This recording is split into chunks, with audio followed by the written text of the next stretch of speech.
Class में आपका स्वागत है।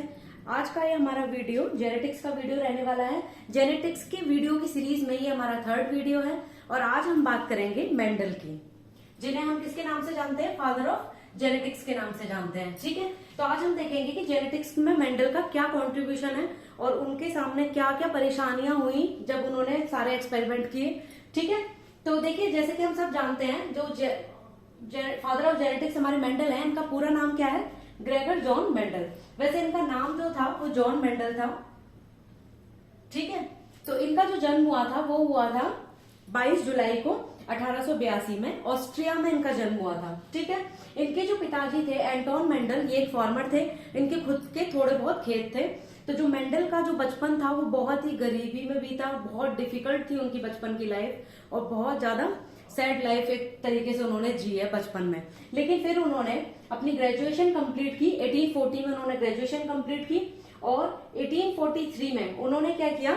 मोनेस्ट्री ज्वाइन कर ली। कहाँ पे? ब्रन में। ठीक है, फिर इसको मोनेस्ट्री को ज्वाइन करने के बाद उनका जो पर्सनल इंटरेस्ट था वो उनका पर्सनल इंटरेस्ट था नेचुरल साइंस और मैथ्स में। तो हम सब जानते हैं कि जो मेंडल थे वो किससे थे? मैथमेटिकल बैकग्राउंड से थे वो। तो जो मेंडल का पर्सनल इंटरेस्ट था उनका था मैथ्स और नेचुरल साइंस में उनका बहुत इंटरेस्ट था। तो फिर इन्होंने 1851 से 1853 तक मैथ्स और नेचुरल साइंस की स्टडी की। कहां से? यूनिवर्सिटी ऑफ वियना से। ठीक है, 1853 में उन्होंने क्या किया? जूलॉजिकल बॉटनिकल सोसाइटी जो कि वियना में ही है उसकी मेंबरशिप ले ली। ठीक है, और फिर यहीं पर रह के उन्होंने क्या किया? अपनी नेचुरल साइंस की स्टडी को कंटिन्यू किया। उसके बाद मेंडल ने 1854 में एक लेटर लिखा। कहाँ लेटर लिखा? इसी सोसाइटी को उन्होंने एक लेटर लिखा जिसमें उन्होंने बताया जो पी बिटल्स थे कैसे वो क्या कर रहे थे, पी मतलब मटर की जो खेती है उसको क्या कर रहे थे? खराब कर रहे थे। उन्होंने इसके बारे में बताया। तो जो पी बिटल थे वो क्या करते थे? मटर का जो सीड था ना उसमें होल कर देते थे। ठीक है, तो उसमें होल करने के कारण जो मटर थी वो कैसी हो जा रही थी? सारी डिस्ट्रॉय हो जा रही थी। तो मेंडल का यहाँ से इंटरेस्ट डेवलप हुआ। किसके लिए? मटर के पौधे के लिए, पी प्लांट के लिए उनका यहाँ से इंटरेस्ट डेवलप हुआ। ठीक, फिर 54 में जब उन्होंने लेटर लिखा पी बिटल के बारे में तभी उनका क्या हुआ? पी प्लांट के लिए इंटरेस्ट डेवलप हुआ। और 1856 में उन्होंने क्या स्टार्ट कर दिए? पी की वेराइटीज पे एक्सपेरिमेंट स्टार्ट कर दिए। ठीक है, और इसी बीच में उन्होंने क्या किया? वहां पर जो ब्रन है वहीं उन्होंने हायर सेकेंडरी स्कूल में क्या किया? टीचिंग करना स्टार्ट कर दिया। वो नेचुरल साइंस और फिजिक्स पढ़ाने लगे। ठीक है, फिजिक्स पढ़ा के उन्होंने टीचर की पोस्ट काफी टाइम तक मतलब टीचर की पोस्ट पर रहे और उन्होंने उसी टाइम क्या किए? बहुत सारे एक्सपेरिमेंट करना उन्होंने स्टार्ट कर दिए। वो उस टीचर की पोस्ट पर जब तक रहे तब तक कि वो एक मॉन्क नहीं बन गए परमानेंट। ठीक है, फिर उन्होंने 1856 में क्या किए? एक्सपेरिमेंट स्टार्ट कर दिए।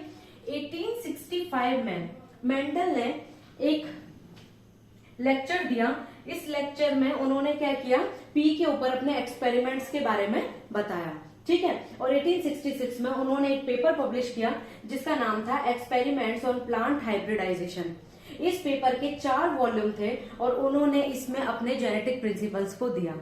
ठीक है, और इसी सेम ईयर में हम लोग सोचते हैं कि मेंडल ने सिर्फ पी प्लांट पे एक्सपेरिमेंट किए। मेंडल को कैसे पता कि पी प्लांट पे एक्सपेरिमेंट करना? उनके इतने सक्सेसफुल हुए ऐसा नहीं था। मेंडल ने दूसरे प्लांट्स पर भी एक्सपेरिमेंट्स किए थे। ठीक है, लेकिन वहां उतनी उन्हें सक्सेस नहीं मिली, उतने वो रिजल्ट अच्छे से नहीं दे पाए जितना अच्छा रिजल्ट उन्हें पी प्लांट में मिला। ठीक है, तो वो कोई मतलब ऐसा नहीं था कि उनको कोई इंस्टिंक्ट था कि उन्होंने ऐसे एकदम से पी प्लांट ले लिया। उनका इंटरेस्ट डेवलप हुआ था जब उन्होंने क्या किया था? जब उन्होंने डैमेज के ऊपर बात की थी पी बिटल्स के थ्रू, जो किस पे हो रहा था? पी क्रॉप पर हो रहा था। उस टाइम के इंटरेस्ट को उन्होंने फिर क्या किया? उस पर बहुत सारे क्रॉसिंग एक्सपेरिमेंट्स किए। उस एक्सपेरिमेंट्स को उन्होंने क्या किया? उनके रिजल्ट लिखे। प्रॉब्लम कहाँ थी मेंडल की उस टाइम पे कि उनको क्यों नहीं इतना रिकॉग्निशन मिला? क्योंकि मेंडल के साथ प्रॉब्लम थी, वो तो मैथ्स बैकग्राउंड से थे। ठीक है, तो उन्होंने अपनी जितनी भी डेटा एनालिसिस की थी वो किससे की थी? मैथ्स के। अभी भी हम जेनेटिक्स की प्रॉब्लम सॉल्व करते हैं तो उसमें क्या होता है? उसमें थोड़ा बहुत मैथ्स आता है। बायोस्टैट का उन्होंने क्या किया था? उसमें यूज किया था। और उस टाइम लोग ये नहीं समझ पा रहे थे कि बायोलॉजी में मैथ्स का यूज कैसे कर सकते हैं। तो इसलिए उनके एक्सपेरिमेंट्स को उस टाइम इतनी ज्यादा रिकॉग्निशन नहीं मिली जितनी मिलनी चाहिए थी। ठीक है, तो ये थोड़ी सी मेंडल की हमने बात की है। अब आगे देखते हैं इसमें।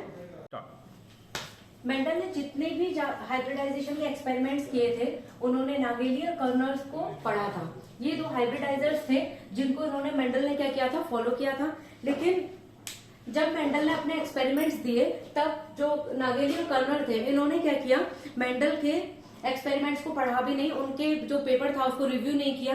इससे मेंडल बहुत ज्यादा डिप्रेस्ड हो गए। तो फिर उन्होंने क्या काम किया, अपने जो जेनेटिक्स के प्रिंसिपल्स थे जो मेंडल ने दिए थे उसको उन्होंने क्या किया, टेस्ट करने के लिए जो हॉकवीट प्लांट होता है इसके ऊपर उन्होंने एक्सपेरिमेंट्स करना स्टार्ट कर दिए। ठीक है, हॉकवीट प्लांट की 26 स्पीसीज पर उन्होंने 6 इयर्स तक क्या किए, एक्सपेरिमेंट किए। लेकिन यहाँ उनके 6 इयर्स बहुत ज्यादा क्या हो गए, बर्बाद हो गए।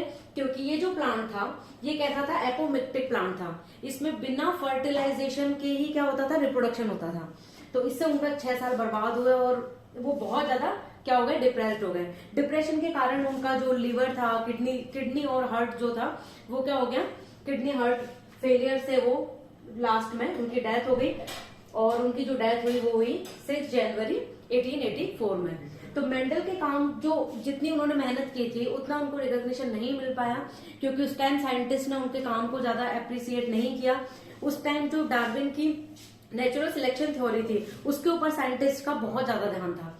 इसलिए सैडली है कि बहुत ज्यादा मेंडल को उस टाइम नहीं इतना अप्रिसिएशन मिला जितना उनको मिलना चाहिए था, क्योंकि उनके एक्सपेरिमेंट्स थे वो बहुत ही अच्छे थे और उन्होंने जो मैथमेटिकल उसमें प्रूफ दिए थे बाद में पता चला कि वो एक्सपेरिमेंट बिल्कुल ठीक थे। तो 20th सेंचुरी में Hugo de Vries, Carl Correns और टेशर मार्क ने उनके क्या किए, एक्सपेरिमेंट्स को रीडिस्कवर किया। इन्होंने पहले तो खुद के इंडिविजुअल एक्सपेरिमेंट किए, जब इनके रिजल्ट्स देखे तो उन्होंने फिर मेंडल का जो पेपर था वो पढ़ा और फिर उन्होंने देखा कि मेंडल का जो एक्सपेरिमेंट्स थे वो क्या थे, ठीक थे। तो मेंडल को फादर ऑफ जेनेटिक्स हम बोलते हैं बाद में, क्योंकि जिस टाइम मेंडल ने एक्सपेरिमेंट्स किए थे उस टाइम उनको इतना ज्यादा लोगों ने अप्रिसिएट नहीं किया था। अप्रिसिएट क्या नहीं किया था, उनके काम को इग्नोर ही किया था, क्योंकि लोगों को समझ नहीं आ रहा था कि बायो में मैथ्स कैसे आ गया है और किस तरीके के एक्सपेरिमेंट है। अच्छा, मेंडल क्यों नहीं सक्सेस हो पाए? मेंडल ने बात की थी बहुत आगे वाली, ठीक है। उस टाइम जो लोग थे जितनी उनकी समझ थी वो इतना नहीं समझ पा रहे थे, और उस टाइम टेक्नोलॉजी भी इतनी ज्यादा डेवलप नहीं थी कि हमें सेल के बारे में बहुत कुछ हमें नहीं पता था, ठीक है। तो मेंडल ने जो बात की थी, मैंने पहले क्लासेस में अपने बताया है कि जो मेंडल के एक्सपेरिमेंट्स थे वो मियोसिस पे बेस्ड थे, ठीक है। मियोसिस पे कैसे बेस्ड थे कि जो हमारे क्रोमोसोम है वो किस तरीके से सेल में क्या होता है, सेग्रीगेट होता है। जब एक सेल से डॉटर सेल्स बनती हैं तो कैसे क्रोमोसोम उनमें सेग्रीगेट होता है, फ्यूजन के बाद कैसे उसके रिजल्ट आते हैं। लेकिन उस टाइम तक क्या था, मियोसिस डिस्कवर नहीं थी। तो मेंडल ने बता तो दिया कि क्या हो रहा है, लेकिन वो उसका जो एग्जैक्ट है वो बता नहीं पाए कि क्यों हो रहा था ऐसा। लेकिन बाद में जैसे जैसे डिस्कवरी हुई जेनेटिक मटेरियल्स की और पता चला कि क्रोमोसोम का सेपरेशन कैसे होता है, तो फिर पता चला कि मेंडल ने जो काम किया था वो बहुत ही ठीक था। और उनके जो जितने भी उन्होंने 3 लॉज दिए थे उनको हम आगे पढ़ेंगे, वो लॉज किस पे बेस्ड थे और उन्होंने जो काम किया था वो कितना वैल्यूएबल काम था। तो अब तो हम मेंडल को क्या बोलते हैं, फादर ऑफ जेनेटिक्स बोलते हैं। और आपको समझ में आ ही गया होगा कि क्यों वो जेनेटिक्स में उन्होंने इतना मतलब एक टाइप पिलर का काम किया उन्होंने।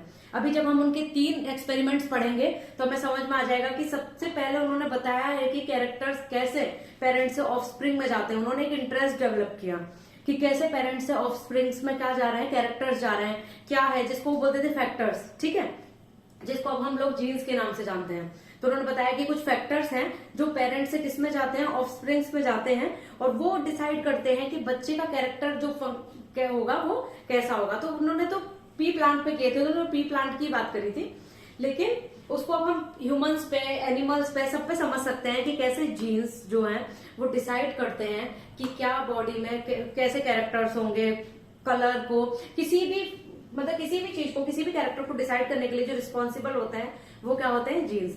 तो मेंडल ने उस टाइम, बहुत ही पुराने टाइम ये बात बता दी थी अपने एक्सपेरिमेंट से। तो ये आज का वीडियो हमारा इतना इंपॉर्टेंट वीडियो ये उससे नहीं था कि एग्जाम्स में से क्वेश्चन आते हैं बहुत ज्यादा। हाँ, लेकिन आप ये साइंटिस्ट के नाम याद कर सकते हैं जिन्होंने इसके मेंडल के नाम को क्या किया था, रीडिस्कवर किया था। तो अब नेक्स्ट क्लास में हम पढ़ेंगे मेंडल्स के लॉ, और हम पढ़ेंगे कि मेंडल्स ने क्यों पी प्लांट का सिलेक्शन किया और क्या क्या उसमें क्या क्या उनमें वेराइटीज देखी पी प्लांट में, जो उन्होंने पी प्लांट को सिलेक्ट किया, उस पर एक्सपेरिमेंट दिए, क्या रिजल्ट लिया, ये हम नेक्स्ट क्लास में डिस्कस करेंगे। Thank you so much guys. अगर आपको मेरा वीडियो पसंद आता है तो प्लीज मेरे चैनल को लाइक शेयर और सब्सक्राइब करें।